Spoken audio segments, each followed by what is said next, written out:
In the winter and spring of 1989 and 90, a triangular object with dazzling lights was seen by hundreds of people in the skies over Belgium and Germany. Hovering low above villages and towns, it was reported by civilians, teams of police and military personnel throughout the country. Then on March the 30th, 1990, two NATO radar stations at Zemazaki and Glons simultaneously recorded an unidentified object passing south of Brussels. The Belgian Air Force scrambled two F-16s for an intercept.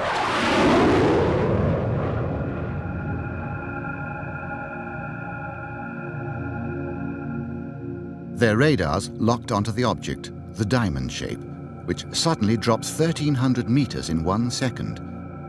As it dropped below 200 meters, it vanished from all radar screens. The Air Force had no explanation. One scientist suggested the pilots were chasing a rare atmospheric phenomenon, but the chase lasted 75 minutes, the object was seen on no less than 5 radar screens, and the testimony of hundreds of eyewitnesses remains.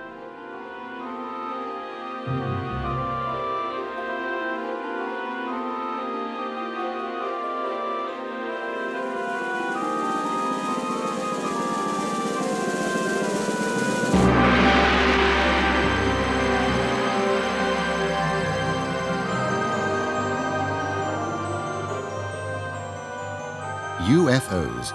We bring to them our own expectation of what they might be, what they could mean. Since the beginnings of history, experiences of the UFO have ranged from the sublime to the manifestly absurd.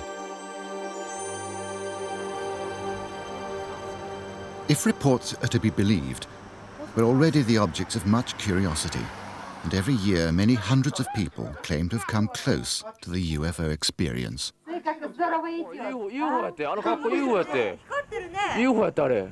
本当に光ってるわ。赤とね、青の光出してる。俺 UFO やって。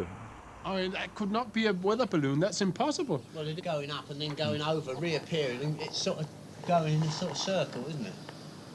Tell you what, I'm pleased I got that on bloody film. One community that experienced the full force of a UFO flap was at Gulf Breeze in northern Florida. Over those dunes right there. Over the dunes. Oh my God. There she is. There she is right there. Oh my God. Okay. Kind of way out. There's that boat just went by. Oh, Jesus, when you know it. Property developer Ed Walters videoed that in November 1993, but it was only the most recent of a sequence of events that took the whole community by storm. In 1987, he photographed these extraordinarily detailed UFOs with a simple Polaroid camera. The original Polaroids were extremely dark. This one was allegedly taken as a UFO hovered above a road. And then photo analysts light blasted them, which revealed more detail in the emulsion layers. For many, at least, the photos proved that UFOs were here to stay. Others remain unconvinced. But the events put Gulf Breeze firmly on the media map. There are so many hundreds of other witnesses locally and thousands of other witnesses worldwide that maybe haven't been exposed to the media like I have because maybe they haven't written a book or they haven't for whatever reason. So I don't think that it's a Ed Walters story. I think that the UFO story stands on its own with thousands of other people standing up and saying, I know what I saw. With a naval base at the seaward end, the vast expanse of water and sky was ideal for the UFO enthusiasts beating a path to Gulf Breeze and nearby Pensacola. What is that baby doing? I don't know. It may look like it's moving around, doesn't it? I see two of them moving to the west, slowly. Oh, whoa, whoa, whoa, whoa. What's going on up there? There's two of them. Look, drop. Look. What again? Yo, look, it's right there. Just drop something out, Gary. Bruce and Ann Morrison now have 5 hours of video of the strange lights maneuvering above the bay. Look how it moves, Bruce. It's just... Yeah. Well, I was having lunch with a friend at work one day, and she had heard about the Gulf Breeze sightings, but they had not hit the papers in Pensacola. You know, Gulf Breeze is a little smaller community outside of Pensacola. And she started telling me about this man in Gulf Breeze who had taken all these beautiful pictures, and there had been articles about it in the Sentinel. And I remember my reaction was so strange because all of a sudden I looked at my arms and I had chill bumps all over me. It was just like, it was an overwhelming feeling of wonder, amazement, and extreme interest. 3 minutes, 29 seconds. Oh, it's white. Turning white there. There's 3 of them. Yeah. Let's go white. Whoa, go, baby, go, Bubba. Come on over here and show us some more, Bubba. I can tell you right now, I have been out with people that would go bananas when they saw an airplane. In fact, there's a man that comes out occasionally with our group that every airplane that flies over to him is a UFO, and he will get mad and irate if you look at him and say, that's an airplane. I mean, it can be a 727, 5,000 feet over your head coming into the landing pad at the Pensacola airport. This guy will look up at it and say, that's a UFO. And that's his right. But I know what I saw. I know what's on my film. Over here, Bubba. And if you want to believe it, fine. If you don't want to believe it, that's fine also. Oh! Whoa, whoa, whoa. Oh, it's kind of green. Got a green halo around it, doesn't it? Did y'all see green around it? Yeah. All right. Not surprisingly, Ed's photographs seemed too good to be true, and he soon found himself attacked by the debunkers. Well, it's really kind of shocking. I'm an average fella. I build houses. I'm a working man, and to see something so extraordinary and tell about it, and then to be blasted, it's shocking. You just don't expect that kind of reaction. You expect people to say, oh my gosh, rather than, oh, you're crazy. Over the dunes. Oh my gosh. There she is. There she is, right there. Oh my God. I would like for somebody in the military-industrial complex, for the world governments, I would like for somebody to come forward and say, don't worry, here's what it is, this is the answer, sleep well. But they don't do that. I think they don't know. I think that they're struggling just like we're struggling. I think that when there is a flap, a UFO flap, then I think that the military and the governments of the world are paying attention behind the scenes. The love-hate relationship between governments and UFOs was realized in the United States Air Force's Project Blue Book, set up to investigate cases like these during the 1950s and 60s.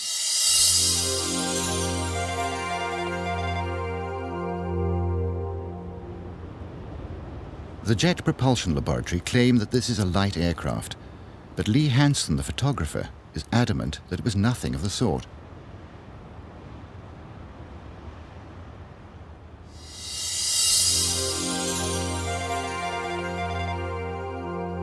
As James Waters drove through Monument Valley, a bright object sped past, followed by another a second later. Slowed down, the object seems to contract and expand. Official explanation, a meteorite. But two? One after the other?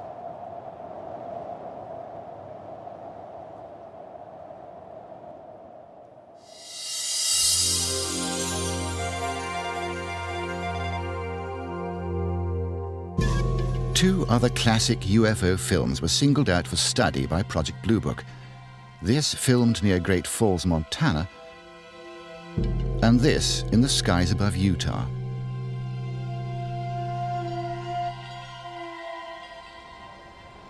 Alan Hynek, an astrophysicist, was brought in as a specialist consultant to the team. Initially skeptical, his attitude changed when these two films were analyzed. The Utah film had already been subjected to some 1,000 or so man-hours of analysis by the Navy's Photographic Interpretation Laboratory. So the panel got up from their chairs and crouched around the wall to examine the films, and they asked to have the films run several times, as a matter of fact. Now, the Navy had, on the basis of their detailed analysis of the Utah films, they had concluded that the objects shown on the films could not be birds, balloons, aircraft, and so forth, but indeed that they were self-luminous, unidentified objects. Despite this conclusion, the panel rejected it and concluded that the objects were birds. They couldn't be unidentified, therefore they had to be birds. I came away from the meeting and from the room with the distinct feeling, however, that the panel had deliberately moved to debunk the whole subject and not to give it the serious scientific attention which it deserved.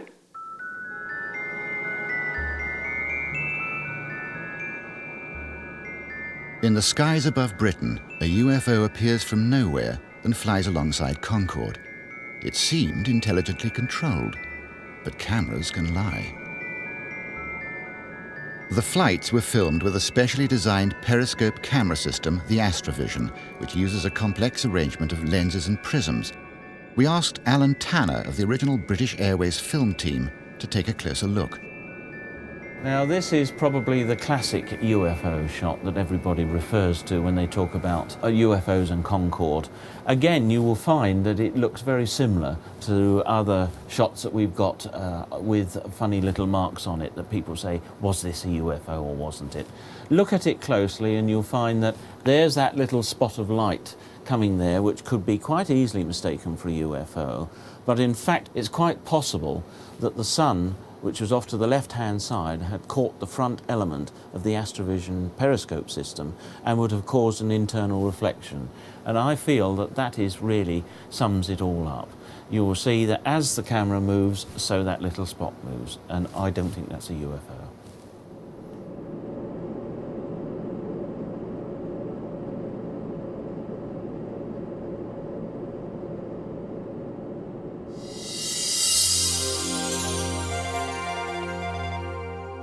Above the Norfolk Broads, 3 fishermen film a diamond-shaped UFO.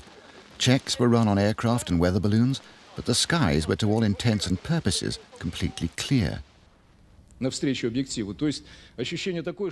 months earlier, besides the Black Sea, a tourist videoed this. It seemed an extraordinary coincidence. Until we met Simon Nash of Panasonic. This is a basic iris motor. The principle of the iris motor is to regulate the amount of light entering the camera. The iris motor will open on very dull scenes and poorly illuminated scenes and close down on very high intensity or brightly lit scenes. We actually have no idea what this sort of object is here in the sky. It could be reflection from a plane or some other light source. But as the camera starts to zoom in, you can clearly see here the shape of the actual iris elements within the lens section of the camera. It appears to be caused by a reflection of light entering the front of the camera and bouncing around between the lens elements. And of course, sandwiched between the lens elements is of course the iris motor. And the iris motor takes on this characteristic shape that is often seen when you're looking directly or indirectly in towards the sun. But the image at the beginning of the tape is quite unusual and is something that can't be explained by normal camera technology, if you like. Over the past 30 years, some 8,000 UFO sightings have been reported to a special department at the British Ministry of Defence. About 5% or 400 of these remain unidentified. Nick Pope is the man from the ministry. The thing to stress is that 95%, I would say, of the reports that we get can be very easily explained. There is probably a hard core of about 5% which appear to defy explanation, and of course we keep an open mind on them. But having said that, it doesn't mean that because something appears to defy explanation that in fact it couldn't be explained the very next day. Recently we've had an airship operating over the UK, and that's been brightly illuminated from the inside. Now, when you see it from close up, it's very obviously an airship. But when you see it from a long distance away, it just looks like a very bright cigar-shaped object. And of course, that has generated an awful lot of UFO reports.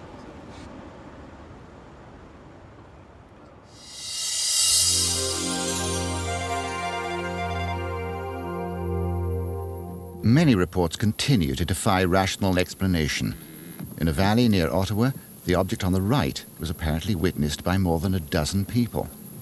The Royal Canadian Mounted Police said it was in fact a Sikorsky helicopter, but the Canadian Defence Department said there were no helicopters in the area.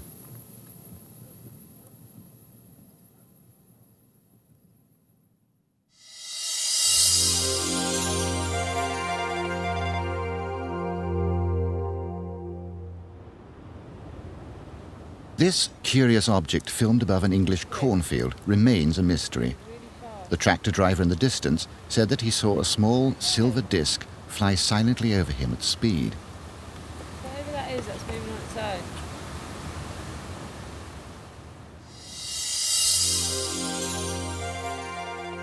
As a TV cameraman was setting up for a weather picture in Wisconsin, an object flashed past the windmill. It's traveling at over 1,000 miles an hour. He checked with a local airbase and with a NORAD defense network, but they had nothing to report.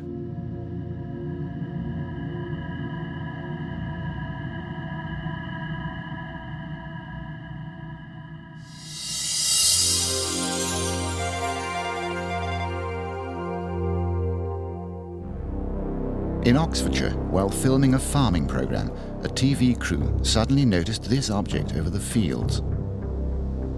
Well, first of all, we saw what appeared to be a very large vapor trail, much thicker than the normal vapor trails. And when this vapor trail finished, it stopped at a straight line, you know, as opposed to fading out. The object, which was obviously circular and an orange-yellow colour, seemed to stop very slowly and then very quickly out of frame, and it went so quickly, just couldn't follow it. It seemed to be an amazing speed, it really was. Well, first of all, it was the vapor trail, which seemed to suddenly appear. The line in the sky before the vapor trail actually appeared was also visible, so it looked as though it must have passed overhead without us noticing it at all.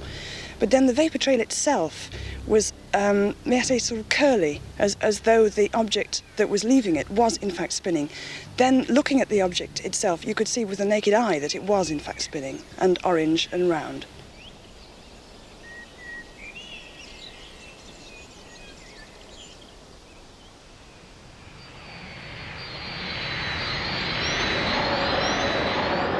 Over 3,500 UFO reports worldwide have come from civilian and military pilots, people like Colonel Fletcher Prouty, who commanded an air squadron based in Tokyo in the 1950s.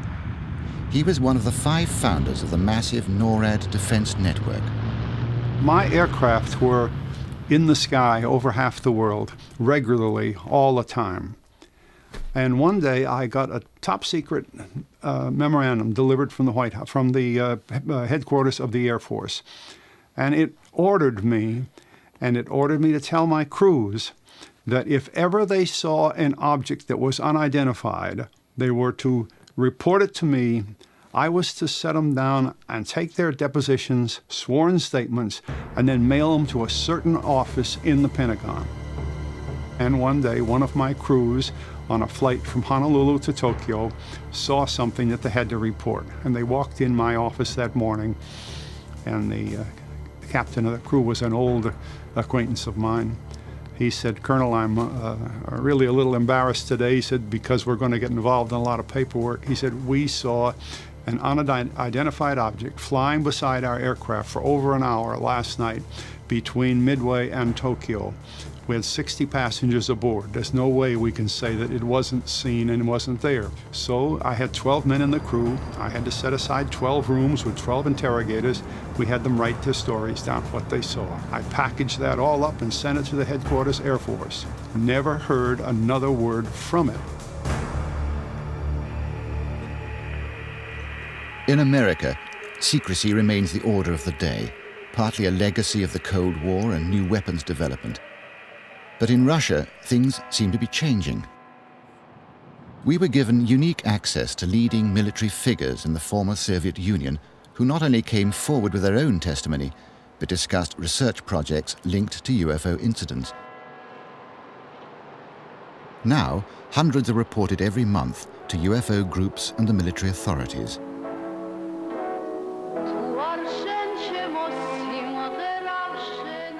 As a Russian film crew were making a music video, watching crowds saw this object appear over the center of Tbilisi.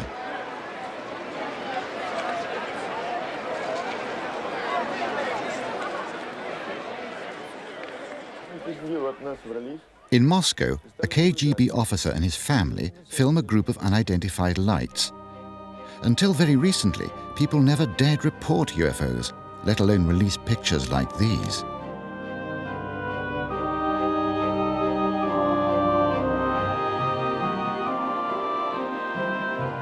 For years, the old secret regimes prevented anyone admitting to any UFO experience.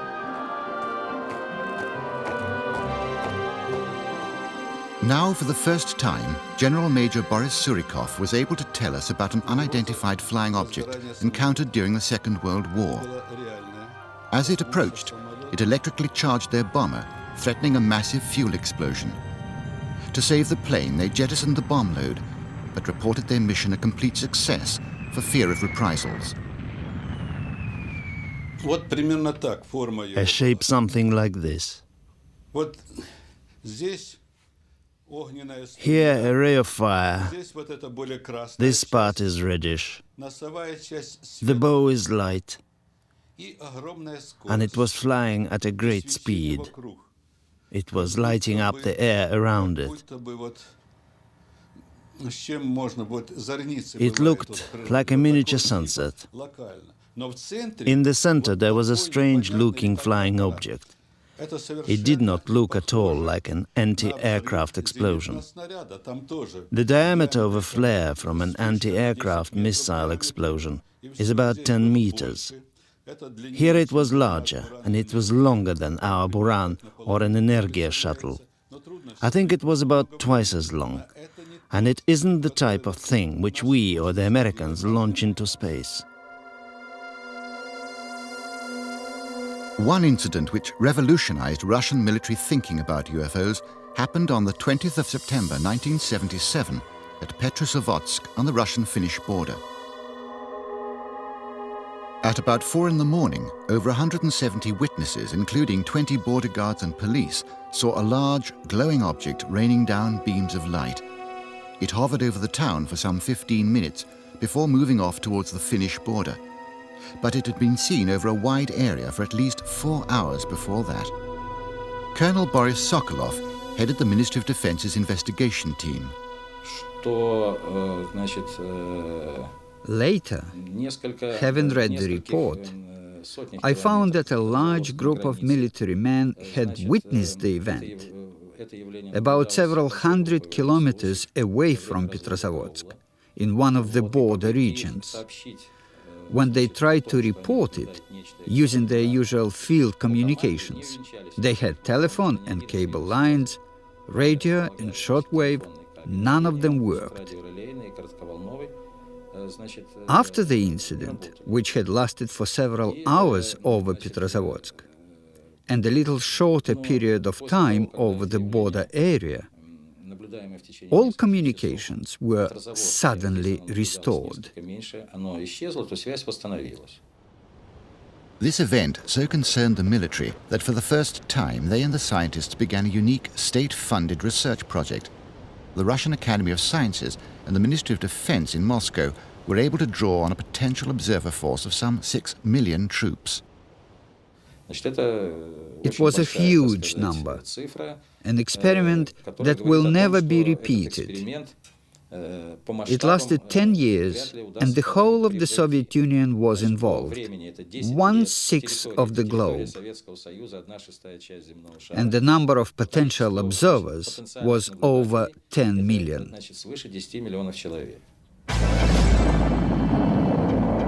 Up until now, this incident has always been dismissed as disinformation, a cover story for secret rocket launching. Now, for the first time, Colonel Sokolov has testified to the actual events that led to one of the world's most extensive UFO research projects. If UFOs are tangible objects, they seem to demonstrate an extraordinary technology. In Moscow, there's a state-funded organization that is actively investigating new propulsion systems based on UFO reports. Dr. Anatoly Akimov is the director. We are not looking to limit our research objectives by just trying to explain abnormal physical experiments. What we are trying to do is to go beyond the normal investigative boundaries. If we believe, and we certainly have good reason to do so, that the UFOs exist as a real phenomenon, then naturally the question arises as to whether our contemporary science can come to some understanding of them.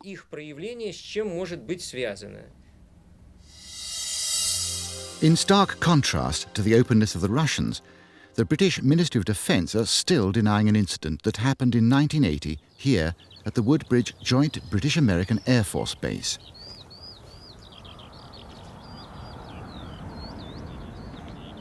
This was one of the busiest military air bases in the United Kingdom. Its activities were highly secret, and it held one of NATO's largest nuclear weapons stockpiles. It was in the early hours of December the 28th that two teams of base security officers left the East Gate to investigate strange lights in the forest. One team included the deputy base commander, Lieutenant Colonel Holt, and in the other group was Larry Warren, then aged 19. I'm standing in Rendlesham Forest. We're on December 28th to 29th, 1980. Just behind me, Colonel Holt and a group of NCOs and officers had their sighting of events, which is recorded on the tape that he made that night, about a quarter mile that way. My event took place right here, heading toward this farmer's field. I had no idea what was about to happen. No one else with me really did at that time at all, except that this field in front of me was illuminated with some very bright, strange light. I noticed that this giant oak tree here was illuminated as well. That was my first indication that something wasn't right in the field. As standard procedure, Lieutenant Colonel Holt was tape recording his team's progress through the forest. As they measured radiation levels, they spotted something through the trees. The voices you hear are from the actual tape. The pictures are a reconstruction. Strange, small red light. Looks about maybe a quarter to half mile, maybe further out. Switch off. The light is gone now. It was approximately 120 degrees. Turn off sight. Is it back again? Yes, sir. Go down the flashlight set. Let's go out to the edge of the clearing so we can get a better look at it. See if you can get the star scope on it. The light's still there, and all the barnyard animals have gotten quiet now. We're heading about 110 to 120 degrees from the site. I'm through to the clearing now. Still getting a reading on the meter. About 2 clicks. Maybe count 3 or 4 clicks. Getting stronger. As Holt and his team were moving towards the light, Larry Warren and the others saw a curious circle of mist in the field in front of them. Out in front of me, as we approached, I could see, as I was watching this mist on the ground, there was other Air Force personnel, security, police, all throughout this field. Over in the distance was 2 cameras, and one was a video camera, one was a motion picture camera. And at the time, the video cameras were very bulky technology, but I recognized it for what it was. Everything I saw in this field was documented on film that night, both on still photographs and on motion picture. There's no doubt about it. What I saw, I'll walk to the center of the area where this mist was. You can see it clearly. Ground zero would be here. After watching this object on the ground, a red ball of light moved in. I thought it was an A-10 taxiing to RAF Woodbridge behind me, about a mile. Came in over that far stand of trees, stopped over the circular fog-like object on the ground, dispersed in an explosion of color that was soundless, heatless, and what happened was a transformation somehow of this mist to a structured object. It was about 30 feet at the base, 20 feet in height, and a bank of blue lights at the base of it, and mother of pearl or rainbow effect all over. It was very difficult to look directly at. The worst thing that happened to me was that when the event transpired, when there was that transformation somehow, some senior people ran off into these woods, into these fields, and left us here. And why I didn't run could have been shock or whatever, but a number of us ran, a number of us just stayed glued. I think it's something on the ground. I think it's something valuable. A tree right over. That's the first nightbird we've seen. We're about 150 or 200 yards from the site. Everyone else is just deathly calm. There's no doubt about it. There's some type of strange flashing red light ahead. It's yellow. I saw a yellow tinge in it too. Weird. It appears to be maybe moving a little bit this way. It's right on half bed. It's coming this way. It is definitely coming this way.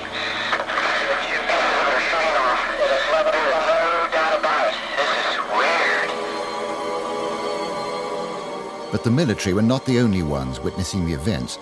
From his house near the runway, local resident Jerry Harris watched the strange lights around the forest. I stood there for ages. It seemed like ages watching it. And they were dipping down behind the trees. They were going down behind the trees and coming back up again and sort of zigzagging about.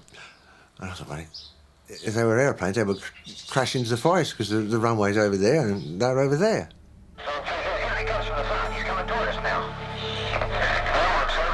I heard these noises over the base. I heard voices shouting. I couldn't hear what they were saying because there was a distance, but I could hear that the wind was in my direction. And also then I heard vehicles start up and sort of drive off.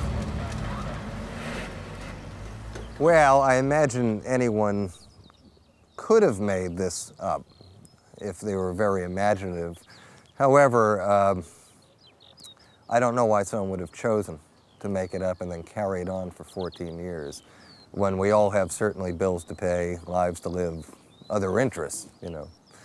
I don't think anyone could make this up. Not the evidence. Actually, you could remove me from the story and you still have a story there. It's just not going to go away. This one will never go away. A strict security clampdown, denials and other explanations quickly followed the incident. Orford Ness Lighthouse, 6 miles distant, was one. Others included meteorites, police cars and bright stars. The alleged films and photographs have never been released, but one abiding piece of evidence remains. Lieutenant Colonel Holt's report, authenticated as genuine by the British Ministry of Defence.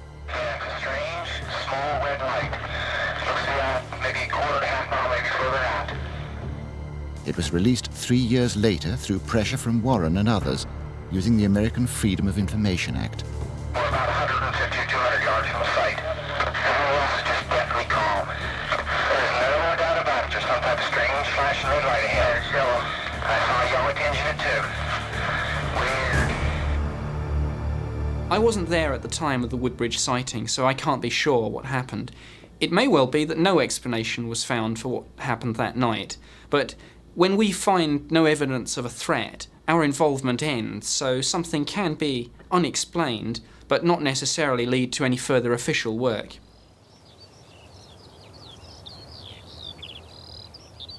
Despite government pronouncements, one man whose views cannot be ignored is Lord Peter Hill Norton, Admiral of the Fleet and Britain's former Chief of Defence Staff in the early 1970s. It seems to me that something physical took place. I have no doubt that something landed at this U.S. Air Force base, and I have no doubt that it got the people concerned, the U.S. Air Force people and the commanding general at the base, into a very considerable state. My view is that the Ministry of Defence, who were repeatedly questioned about this, not only by me but by other people, have doggedly stuck to their normal line, which is that nothing which was of defence interest took place on that occasion.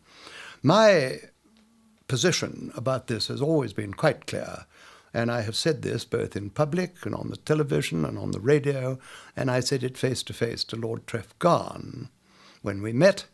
Either large numbers of people, including the commanding general at Bentwaters, were hallucinating. And for an American Air Force nuclear base, this is extremely dangerous. Or what they say happened did happen.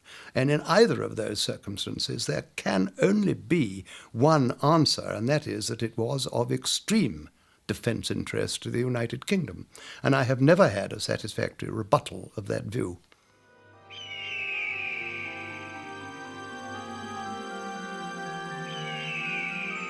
Most UFO incidents are reported by ordinary people, and more often than not, the event itself can be deeply traumatic. But more traumatic is the secrecy machine that moves into action to deny, to ridicule, or even to threaten those who've unwittingly experienced something quite out of the ordinary, as a small community discovered when a UFO allegedly crashed near Roswell in New Mexico. He said, "You did not see anything. There was no crash here. You don't go into town and making any rumors that you saw anything, that there was any crashes." And he said, "You could get in a lot of trouble." Well, I was a little agitated, a little mad about the situation when he called me an SOB to start with. And I said, "Hey, look, mister," I said, "I'm a civilian and you can't do a damn thing to me." And he said, "Oh, yes, we can, mister." He said, "Somebody would be picking your bones out of the sand."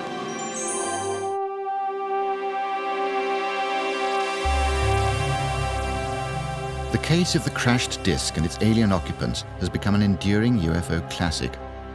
On July the 2nd, 1947, near Roswell in New Mexico, an extraordinary collection of metallic and other debris was discovered by Mac Brazel, scattered widely over his ranch lands. A few days later, he contacted local Sheriff George Wilcox, who called the Roswell Army Air Base. They sent Major Jesse Marcel to investigate and to collect as much debris as possible. The Army issued a press release saying they'd recovered a crashed disc. But later that day, Major General Ramey denied the report, saying the debris was simply a grounded weather balloon.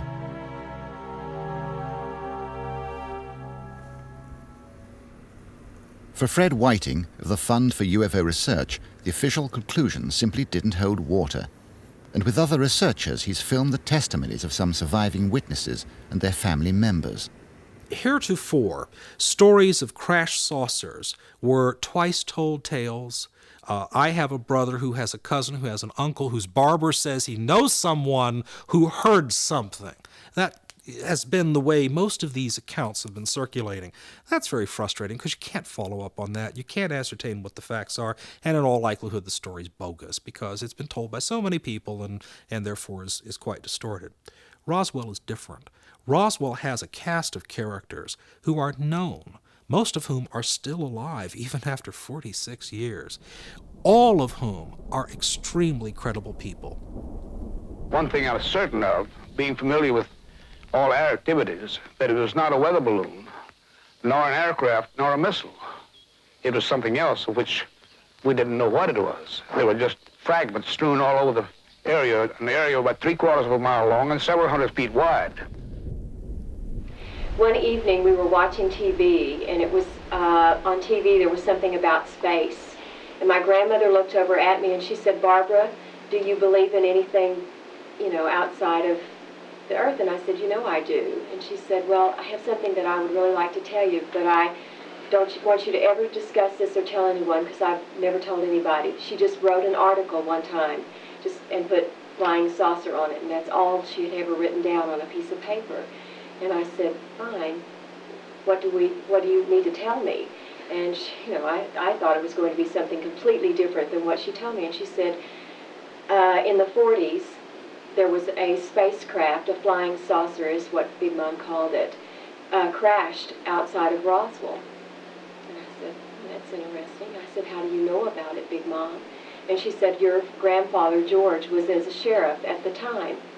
When the incident happened, the military police came to the courthouse, to the jailhouse, and told George and I that if we ever told anything about this incident, talked about it in any way, that not only we would be killed, but the family, that they would get the rest of the family." Why? What did he know? According to witnesses, the military had discovered something more than a crashed spacecraft. In the Army Air Base, an autopsy was in progress, witnessed by a nurse. a close friend of the local mortician. She said when one of the hands was detached from the arm, and she said when the doctors turned it over, that she noticed on, and they made a notation. That's what she was doing, was trying to take notes and making notations for them. And they were all sick. But she said that on the tips of these little fingers, it looked like little pads with little holes that kind of looked like a small suction cup on each end of these fingers here. Said there was no thumb at all, and they only had like the 4 fingers on there. I undertook an effort to try to find out if the Pentagon was still sticking to the weather balloon story. So I generated a series of letters through my senators and my congressmen, and I also urged other researchers to do the same thing. What we got was a very clear pattern of denial and buck passing. The people of New Mexico were also alerting their own congressman, Stephen Schiff, who took up the case on their behalf. From the statements of witnesses that I've seen or read, a number of individuals described that whatever it was that was recovered from the area around, actually Corona, New Mexico, near Roswell, that apparently it was put in a special plane that was flown in for this purpose, and that the materials were under armed guards because people described the MPs. And I think it's logical to say that weather balloons aren't normally flown by special planes under armed guard. So that by itself at least raises a legitimate question as to, was this a weather balloon? I got a response from an Air Force colonel who just said, we've referred your request to the National Archives. And that simple, that quick. And so I contacted the Department of Defense again and received a response at a higher level. We're referring you to the National Archives. So I contacted the National Archives. And the National Archives responded to me that they didn't have any material on the Roswell incident. Now, needless to say, I considered this a runaround at the least. And it was at that point that I asked our General Accounting Office to assist me. The General Accounting Office, at Congressman Schiff's request, agreed to undertake an inquiry into whether or not there was a cover-up of information concerning the Roswell events. An investigator was assigned to the case, reporting back, of course, to the Congressman's office, since the General Accounting Office is a creature of the Congress. It's the Congress's investigative arm. This investigator approached an official within the Air Force Congressional Liaison Office, the Director of Plans and Operations, Colonel Larry Shockley. The investigator said to Colonel Shockley, I'm interested in getting into the Roswell case. Colonel Shockley's response reportedly was, you've got no business getting into that. This is not the first, and I suspect nor will it be the last, such obstruction of this investigation. They didn't say, Congressman Schiff, we have documents, but they're classified. You're going to have to go through certain procedures if you want access to them. That would have at least been a reasonable response. But to send me to an agency which doesn't have the documents, and by now they must know that, that is not a reasonable response. Stephen Aftergood of the Federation of American Scientists believes there could be a less secretive and more mundane explanation. The National Archives reports that it has more than 300 million pages of classified documents from before 1960 alone that are awaiting declassification review. In other words, documents dating from pre-World War I through 1960. If we extrapolate that to a likely estimate for all classified documents through the present, I would say there have to be well in excess of 1 billion pages of classified documents that are waiting for declassification review. The secrecy system has become reflexive. We are concealing a lot of information that is not genuinely sensitive, and ironically, we are probably not protecting those genuinely sensitive secrets adequately. The Roswell incident in particular has been an enduring story because there have been so many mixed signals from the government, and above all because there remains a quantity of government documents that have been kept secret more than 45 years after the event. I think a government accounting for this whole episode is long overdue, and people have every right to demand that such an accounting be carried out. Whatever may have been legitimately secret 45 years ago has diminished so greatly in sensitivity that the public interest in its disclosure far outweighs any conceivable sensitivity that might remain. Now what we need to do is we need to establish in the minds of the Congress, it's already firmly established in the minds of most of the UFO researchers in the United States and elsewhere around the world, that there is indeed a cover-up of information. For what reason? We can only speculate. To what end? We haven't the faintest idea. But the fact of the matter is that our government is not being responsive to its citizens who want simply to know the facts. I think there's a big leap that is made by some people from an unexplained incident to an explanation that invokes sentient extraterrestrial entities that are somehow active on Earth.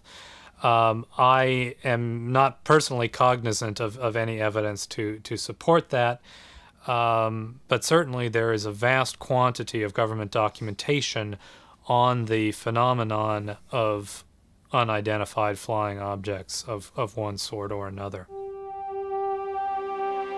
A year has passed since Stephen Schiff and the others started looking for answers, and they're still waiting. The latest information is that all the documentation or methods traffic between the relevant air bases for the years 1945 to 1950 has been completely destroyed, contrary to government regulations. So the real truth behind Roswell may never be known. Whatever Roswell tells us, and whatever the outcome, the fact is that UFOs simply won't go away. And as thousands of reports continue to flood in year by year, people will be looking for answers. Whether they find them depends on how open our governments choose to be.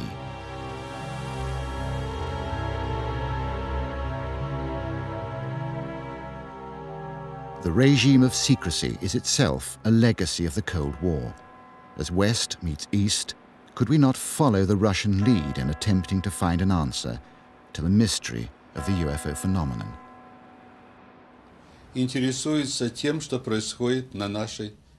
We cannot rule out the possibility that creatures who may well be superior to us are interested in what is happening on our Earth. These unidentified flying objects that appear to display unique characteristics, such as their speed, their rapid maneuvering, and so on, must be studied in the interest of mankind. I do not subscribe to the views that some ufologists hold that this is all in the mind. I believe that there is undoubtedly something, or a number of things, they may be quite different things too, in our atmosphere, which is physical, and were it to land, could be seen and touched and photographed. And indeed, there are people who say that all those things have already happened. I hope that someday we find out what it's all about. But everybody loves a mystery, and I think someday we'll know. It seems to get like brighter, doesn't it? And then It's changing shapes. Like it's like flashing out. yeah, I noticed that. It's sort of really bright, isn't it? And then it's gone behind a cloud. Oh no, something's flashing on the video, like the tape's running out or something. Oh wow, it's just shot up in the air. Oh wow. Well, I didn't get it on tape. I don't believe it.